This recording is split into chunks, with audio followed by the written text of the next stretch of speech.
नमस्कार। स्वागत है आप सबका राजनीति के इस अखाड़े में। मेरा नाम है अजय सेतिया।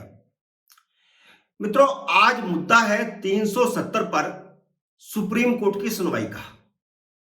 हम सब जानते हैं कि मोदी सरकार ने 5 अगस्त 2019 को एक झटके में 370 हटा दी थी। जम्मू कश्मीर का संविधान खत्म करके जम्मू कश्मीर को भारत में परमानेंट विलय कर लिया था। भारत के सारे कानून उस दिन से जम्मू कश्मीर पर लागू हो गए थे, वरना संसद से जो भी कानून पास होता था उस पर ऊपर लिखा होता था यह कानून जम्मू कश्मीर पर लागू नहीं होता। जब तक जम्मू कश्मीर की विधानसभा उसे पास नहीं करती थी तब तक संसद का बनाया हुआ कानून जम्मू कश्मीर पर लागू नहीं होता था। और जिस दिन 370 खत्म हुई उस दिन से भारत के सारे पेंडिंग कानून भी जम्मू कश्मीर पर लागू हो गए। दलितों को आरक्षण मिल गया। बंटवारे के समय पाकिस्तान से शरणार्थी बनकर आए हिंदुओं और सिखों को जम्मू कश्मीर की नागरिकता और वोटिंग का अधिकार मिल गया, जिससे वे 1947 से वंचित थे। अब उसके ठीक 4 साल बाद सुप्रीम कोर्ट ने 370 हटने की संवैधानिकता पर सुनवाई शुरू कर दी है कि मोदी सरकार को यह अधिकार था भी या नहीं था। आपको याद होगा कि अमित शाह जब लोकसभा में ऐलान कर रहे थे तब कांग्रेस संसदीय दल के नेता अधीर रंजन चौधरी ने भी यही सवाल उठाया था कि सरकार को 370 हटाने का अधिकार है या नहीं, क्योंकि जम्मू कश्मीर डिस्प्यूटेड मामला है। इस पर अमित शाह उन पर खूब बिगड़े थे। दूसरी बार शपथ लेने के सिर्फ 66 दिन बाद मोदी सरकार ने 370 की क्लास 2 और क्लास 3 हटाकर जम्मू कश्मीर से 370 हटाने की घोषणा की थी। इसके खिलाफ एक हफ्ते के अंदर सुप्रीम कोर्ट में याचिकाएं दाखिल होनी शुरू हो गई थी।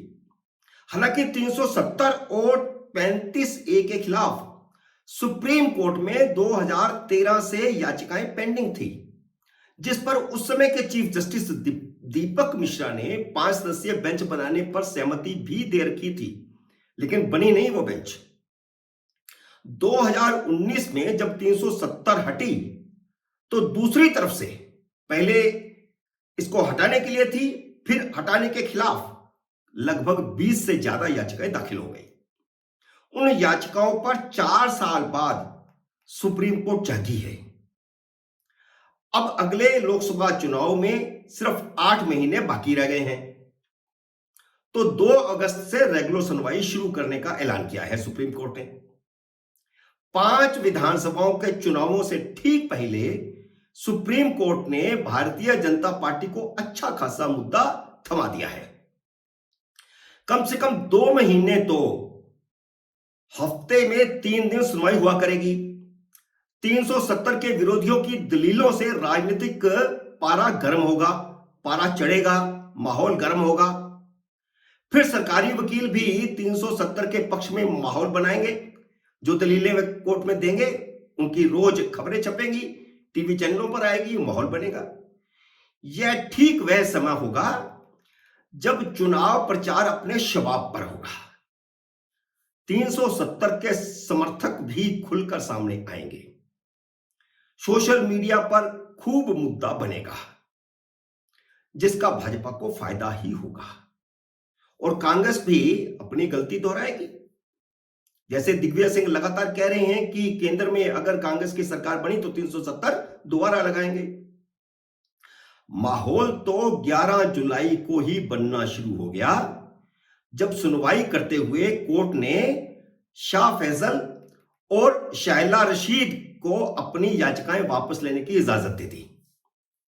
शाह फैसल तो 370 हटते ही याचिका दाखिल करने वाले पहले व्यक्ति थे। जम्मू कश्मीर कैडर के आईएएस अफसर शाह फैसल ने 370 हटाए जाने से काफी पहले इस्तीफा दे दिया था और अपना राजनीतिक दल बना लिया था। वह मोदी सरकार के खिलाफ खूब जहर उगला करते थे, लेकिन 1 साल के भीतर उनकी अकल ठिकाने आ गई। तो 2020 में अपना इस्तीफा वापस लेने की उन्होंने एप्लीकेशन डाल दी और सुप्रीम कोर्ट से भी याचिका वापस ले ली 370 के खिलाफ जो उन्होंने लगाई थी।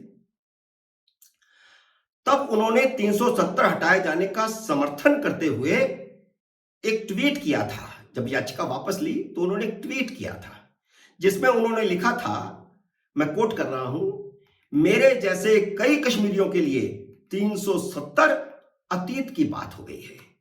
झेलम और गंगा हमेशा के लिए महान हिंद महासागर में विलीन हो गई है। वहां से कोई वापसी नहीं होती, सिर्फ आगे बढ़ना है, अनकोट। उनकी 2020 की याचिका वापस लेने की अर्जी को सुप्रीम कोर्ट ने 3 साल बाद अब मंजूर किया है। शैला रशीद भारत तेरे टुकड़े होंगे गैंग की सरगना लीडर है। उसके पिता का बयान आया था जिसमें उन्होंने कहा था कि उनकी बेटी राष्ट्र विरोधियों के चंगुल में फंस गई है। तो खैर, उनको समझ आई, उन्होंने वो याचिका वापस ली, ठीक है। शाह फैसल और शैला रशीद के अलावा भी पीयूसीएल जैसे तमाम वामपंथी संगठनों ने भी याचिका डाली हुई है, जिनमें खुद सीपीएम पार्टी भी है, सीपीएम पॉलिटिकल पार्टी भी है, नेशनल कॉन्फ्रेंस तो है ही, वो अलग बात है, और सीपीआई, सीपीएमएल और सीपीएम भारत तोड़ो गैंग के पेरेंट्स बॉडीज हैं। 370 हटाने के खिलाफ सुनवाई चीफ जस्टिस की रहनुमाई वाली 5 सदस्यीय पीठ कर रही है। मोदी सरकार ने मंगलवार को जब सुनवाई की डेट तय थी तो उस समय एक एफिडेविट दाखिल किया जिसमें 370 हटाए जाने के बाद जम्मू कश्मीर में हालात सुधरने का जिक्र किया गया। मोदी सरकार चाहती थी कि अभी इन याचिकाओं पर सुनवाई न की जाए क्योंकि बड़ी मुश्किल से जम्मू कश्मीर के हालात सुधरे हैं। माहौल को गर्म न किया जाए, कहीं ऐसा ना हो कि अलगाववादी और आतंकवादी फिर सक्रिय हो जाए। हालांकि राजनीतिक दृष्टि से भारतीय जनता पार्टी के लिए यह मुफीद समय है, लेकिन मोदी सरकार ने देश हित में एक सलाह दी थी जिसे नहीं मानकर चीफ जस्टिस डीवाई चंद्रचूड़ ने खुद ही भारतीय जनता पार्टी को चुनावी मुद्दा थमा दिया है। देखते हैं अगले महीने जब रोज सुनवाई होगी तो क्या क्या होता है। फैसला इधर हो या उधर, फायदा मोदी का ही है।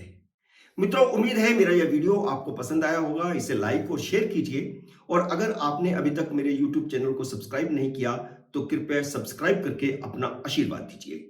जल्द ही मिलते हैं नए वीडियो में किसी नए विषय के साथ। तब तक नमस्कार।